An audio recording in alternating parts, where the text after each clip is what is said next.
Oke teman-teman, kembali lagi bersama saya Tio di channel Triti Dharma teman-teman. Oke, sesuai janji kita membahas tentang seputar teknik sipil teman-teman. Di materi kali ini kita akan membahas tentang seputar teknik sipil yang berhubungan dengan fungsi dari membuat RAB teman-teman. Kenapa saya bahas ini? Karena ini cukup penting juga. Yaitu kenapa penting itu karena biasanya ada orang atau owner itu dia tidak membuat RAB atau tidak perlu RAB sama dia, tapi dia langsung bangun ke tukang borongan teman-teman. Maka dari itu biasanya sering terjadi over budget. Jadi budgetnya tidak sesuai, owner ini merencanakan dia cuma bilang dia cuma punya 200 juta, tapi kata tukang borongannya itu kita bisa siapkan rumah dengan fasilitas ini, tanpa ada pun pembuatan rencana anggaran biaya teman-teman atau RAB-nya. Jadi pas waktu dibangun atau dilaksanakan itu biasanya itu seringlah speknya yang diminta owner itu gak sesuai, jadinya owner minta yang bagus, tahu-taunya nanti tukang borongan ini atau tukang borong ini dia mengganti speknya tanpa diketahui owner, karena owner juga nggak tahu dasar-dasarnya teman-teman. Kalau owner tahu RAB yang sudah disepakati itu dibuat, itu kan ada spesifikasi teknisnya teman-teman, ada spek bahannya, mereknya apa, berapa jumlahnya, dan harganya berapa, itu ada teman-teman. Oke, mungkin saya bahas secara ringkas, mungkin nggak perlu banyak panjang teman-teman ini. Oke, kita masuk saja mungkin. Yang pertama itu fungsi dari membuat RAB ini teman-teman, yaitu perencanaan keuangan, itu fungsinya. Kenapa saya bilang itu perencanaan keuangan? RAB itu membantu memperkirakan jumlah biaya yang kita butuhkan untuk menyelesaikan satu proyek, atau kita misalkan owner itu membangun rumah teman-teman. Kita mau bangun rumah tuh, kita buat RAB-nya. Kenapa kita buat RAB? Karena misalkan kita terbatas dengan dana kita itu cuma 200 juta atau 150 juta. Kita mau bangun rumah dengan ukuran rencananya 10 ataupun 6 kali 6 gitu, teman-teman. Makanya kita butuh RAB itu buat perencanaan keuangan kita teman-teman, agar kita bisa mengelola dana 150 juta itu, kita bisa mengolahkannya menjadi satu bangunan rumah teman-teman, ukuran 6 kali 6. Ini contoh aja teman-teman. Yang kedua yaitu fungsi buat RAB ini efisiensi pengeluaran teman-teman. Nah, dimana kalau kita lihat itu, kalau kita nggak punya RAB, kita nggak bisa mengkontrol biaya yang akan dikeluarkan teman-teman untuk setiap item pekerjaan yang akan kita kerjakan. Itu contohnya kita masang bata, plasteran, lalu acian, masang keramik, kusen, masang pintu, masang atap, dan kuda-kuda itu kita nggak bisa ngontrolnya teman-teman. Gimana nggak bisa ngontrol? Dari misalkan contohnya 150 juta, kita sudah kita belum perencanakan, tapi pas kita pelaksanaan itu kita perkirakan saja, mungkin karena nggak buat RAB itu kita perkirakan saja, misalkan buat pasangan bata atau pasangan keramik ini misalkan dengan rumah 6 kali 6, misalkan kita habis misalkan 10 juta, ini contohnya saja 10 juta. Tahu-tahu nanti pas pelaksanaan, karena kita nggak buat RAB, nggak ada acuannya, kita misalkan ditipu, ataupun bisa ditipu itu teman-teman, kita bisa bilang ditipu oleh tukang borongan ini. Jadi harganya lebih mahal itu, dan biaya pembelian keramik itu misalkan bukan kita yang beli, itu dia yang beli. Jadi dia gembungkan harga keramik teman-teman. Itu juga bisa salah satu jadi efisiensi pengeluaran tidak bisa kita kontrol teman-teman. Makanya kita perlu membuat perencanaan RAB, jadi kita bisa mendapatkan perencanaan keuangan yang matang, lalu efisiensi pengeluaran yang baik teman-teman. Lalu yang ketiga itu pengawasan dan evaluasi, teman-teman. Nah, di sini pengawasan dan evaluasi ini dimaksudkan dengan RAB kita bisa memantau penggunaan anggaran, teman-teman, dan memastikan proyek ini berjalan sesuai dengan rencana kita, atau pembangunan ini sesuai dengan rencana kita, teman-teman. Uh, Pengawasan ini bisa kita sendiri melakukan atau kita menunjuk konsultan pengawas, teman-teman, sebagai tangan kanan kita di pembangunan itu yang mengawasi jalannya pembangunan, teman-teman. Pengawasan di sini menggunakan RAB, teman-teman. Kenapa itu pengawasan ini? Jadi kalau sama seperti tadi itu, kalau biayanya ini sudah tidak wajar itu kelihatan, teman-teman. Jadi kita rencanakan pembelian keramik itu satu kotak itu misalkan 75, itu udah bisa misalkan 75.000. Tahu-tahu pas di lapangan itu kita bisa tahu pas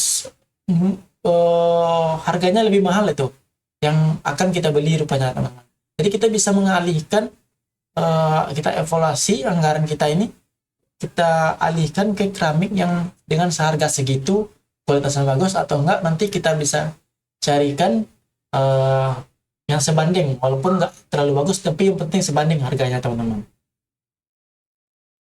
Seperti itu maka pengawasannya, teman, dan evaluasinya. Lalu yang keempat itu mungkin, teman-teman, meminimalkan risiko kekurangan dana, teman-teman. Kekurangan dana di sini yaitu kalau kita merencanakan membangun rumah itu 150 juta dan kita nggak buat RAB, teman-teman, kita bisa kekurangan dana, teman-teman, di tengah jalan itu. Kita menganggap atau tukang yang memborong ini katanya kita punya cuma 150 juta. Bisa nggak bangun rumah, tanya? Bisa, tanya. Sampai siap bisa, tanya. Tapi buktinya itu nggak ada, teman-teman. Bukti tertulis sebenarnya, teman-teman, bukan bukti nyata tapi bukti tertulis. Dengan itu astaga, gambarnya itu bagian rencana kita, teman-teman, atau rencana kita ke depan itu nggak ada. Jadi nggak bisa kita kontrol itu, kita kekurangan dananya, teman-teman, karena perencanaan kita nggak ada. Jadi over budget itu biasanya sering terjadi. Tahu-tahu harganya nanti keramik itu bukan 75, tahu-tahu kita harganya karena nggak ada survei harga atau untuk pembuatan RAB-nya, jadi harganya siapa tahu tuh sudah 95 atau 80. Jadi pas di pelaksanaan nanti kita banyak kekurangan dana, teman-teman. Semen pun juga nanti, dan alat-alat lainnya, jadi nggak sesuai dengan ekspektasi rencana kita di awal, teman-teman. Lalu yang kelima itu memudahkan itu pengambilan keputusan, yang dimana ini berhubungan dengan kalau harga materialnya itu naik atau materialnya itu nggak sesuai, itu kita bisa dengan mudah mengambil keputusan,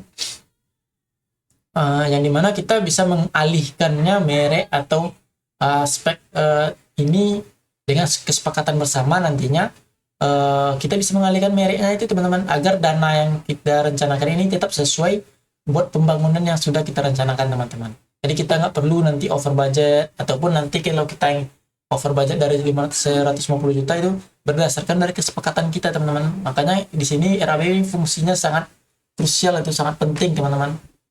Lalu yang terakhir itu landasan penyusunan kontrak.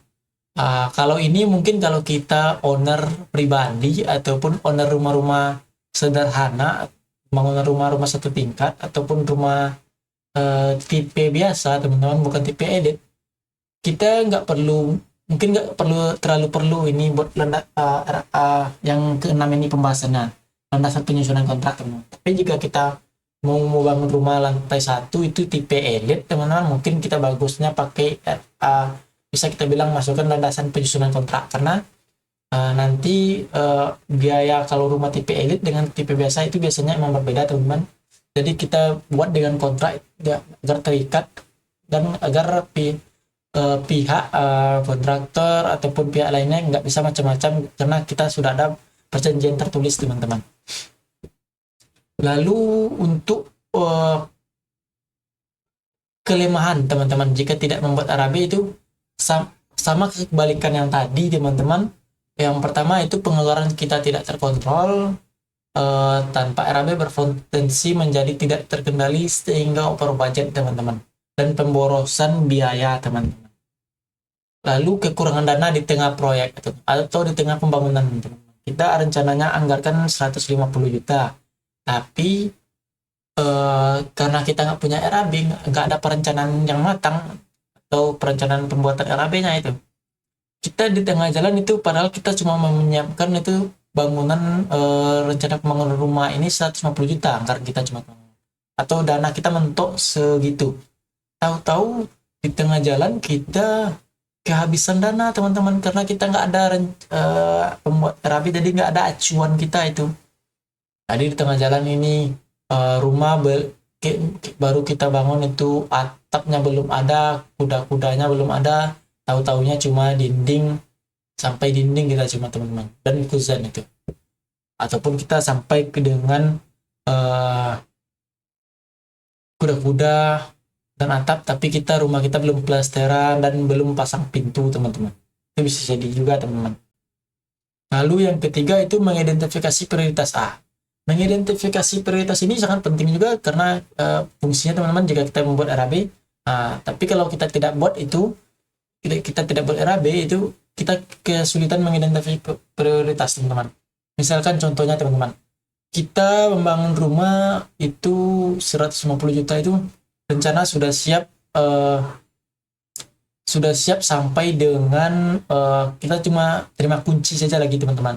Tahu-tahu pas kita menjalankannya, kita sudah buat RAB, tapi terjadi kenaikan material yang sangat signifikan. Misalkan dari semen, misalkan kita anggap contohnya 70 naik 75 itu teman-teman, itu juga berpengaruh, dan material yang lain mungkin naik.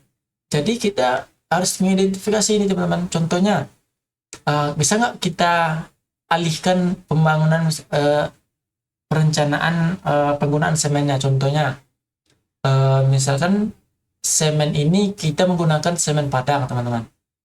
Kita coba cari semen yang sedikit murah tapi kualitasnya tetap bagus teman-teman. Ataupun kita identifikasi prioritas, misalkan kita rasanya belum terlalu perlu buat plesteran dan acian teman-teman.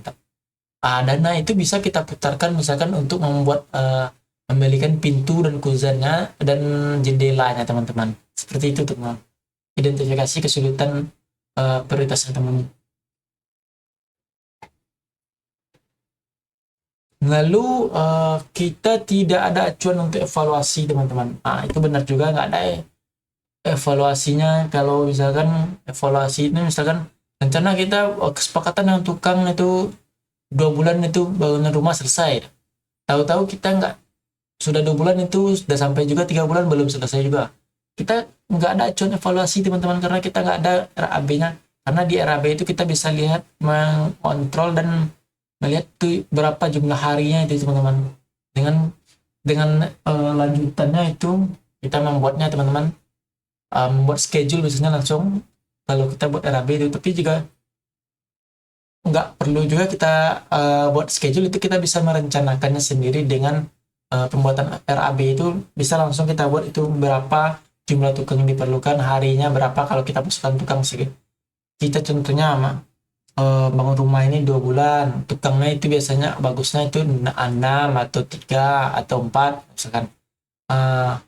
Kita lihat itu, kalau ini sepertinya cuaca buruk, ada keterlambatan nantinya, kita bisa evaluasi, kita tambah tukangnya. Tapi dengan mengontrol itu tetap jumlah tukangnya segitu untuk akhirnya biayanya teman-teman. Seperti itu.